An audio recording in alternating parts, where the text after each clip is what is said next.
Alexandre Dubé. Don't waste your time on me. I'm so damaged beyond repair. Life has shattered my hopes and my dreams. Je pense que ça chante encore sur les plaines peut-être ce matin. J'aime tellement cette chanson-là de Jelly Roll qui était à l'affiche hier pour clôturer une édition encore une fois fantastique du Festival d'été de Québec. Où la météo a été de leur côté parce qu'il y a plusieurs années, chaque fois, il y a les aléas, les intempéries. Cette année, c'est une 58e, presque sans faute. Nicolas Racine, président directeur général de Bleu Feu.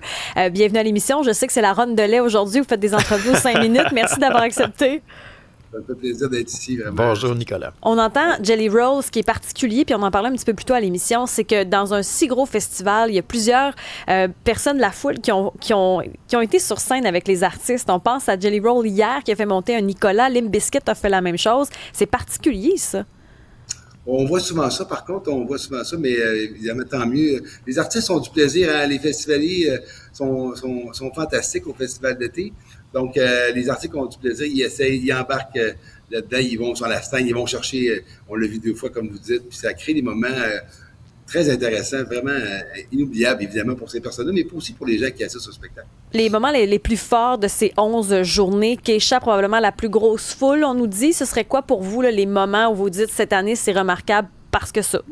Ben, moi, je pense que cette année, c'est remarquable que les artistes québécois ont été mis autant en valeur dans le cadre du Festival d'été. On a eu Soudia qui a eu une carte blanche qui était vraiment emballé d'être là, puis qui a transmis là, son enthousiasme à toute la foule. Le lendemain, on avait Patrick Watson aussi qui a fait une prestation extraordinaire. Puis hier soir, à la fermeture, on avait Paul Piché puis Pierre Lapointe avec l'Orchestre symphonique des Québec on a fermé le site de Georges V et du Parc de la Francophonie. Donc, on est content, on fait toujours attention à ça, mais je trouve que cette année, c'est quelque chose qui s'est démarqué dans l'édition 58 du Festival d'été.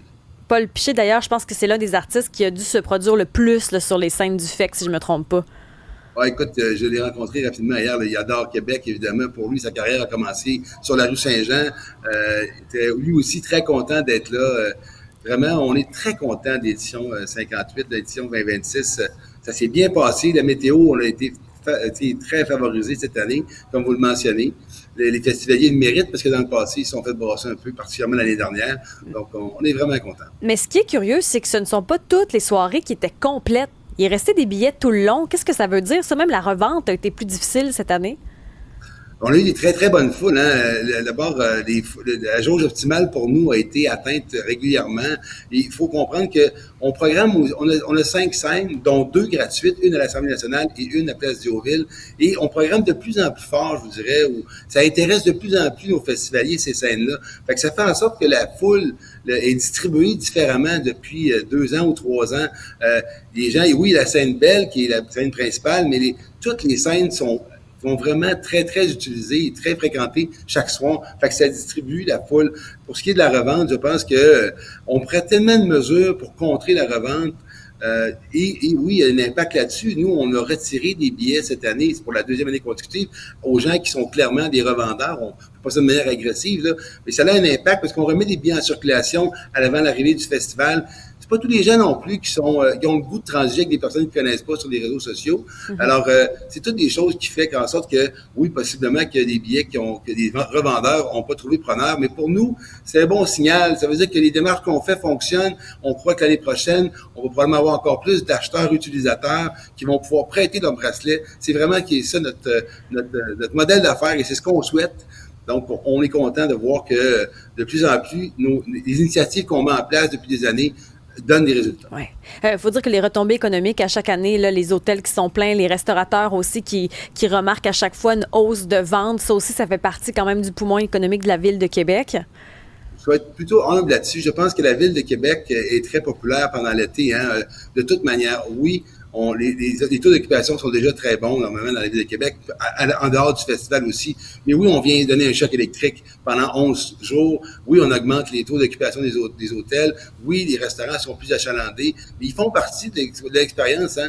C'est rare qu'un festival d'envergure comme le nôtre dans le monde va être dans une si belle ville avec autant de proximité. On est à 500 mètres du Château-Frontenac, on est à 200 mètres de plein de restaurants à Grande Allée. Donc, ça fait partie de l'expérience qu'on offre. Puis, c'est normal, je pense que la ville se démarque pendant le festival, compte tenu qu'elle est déjà à une position enviable. L'édition se termine, mais je suis convaincu que vous, là, vous vous activez déjà dans les coulisses pour préparer la prochaine. C'est un feu roulant, ça, quand on est à la tête d'un aussi gros événement. Oui, puis on a profité beaucoup. On profite toujours de l'événement pour voir ce qu'on va améliorer l'année prochaine. On fait le tour des sites, on regarde ce qui se passe. Ah, ça fonctionne pas. On va corriger le tir. On avait un bel exemple là, à Georges V cette année. On avait nettoyé le site complètement. La régie n'était pas à bonne place l'année dernière. Puis là, on l'a tassé. Ça a rendu le site exceptionnel. On avait des nouveautés cette année qu'on a mis en place pour les émissions générales. Un belvédère, un point de vue différent sur la scène belle qui a très bien fonctionné. L'Assemblée nationale nous a permis de nous installer sur leur terrain. On a, malgré les défis qu'on avait sur la Grande Allée pour s'activer comme on fait d'habitude, on est allé sur le terrain, un succès. Les gens ont adoré. Donc, on essaie des choses et on doit rester réveillé. On doit rester là pour plaire aux festivaliers, toujours créer des moments d'expérience. La programmation va être toujours la pierre angulaire du festival, diversifiée. On doit l'avoir de qualité, mais on travaille aussi sur l'expérience globale de venir au festival. Je pense qu'on progresse bien de ce côté-là. Il semblerait que c'est la meilleure année depuis 15 ans. C'est pas rien. Ça, Nicolas Racine, président directeur général de Bleu Feu, merci d'être passé à l'émission. Ça me fait plaisir. Merci à vous.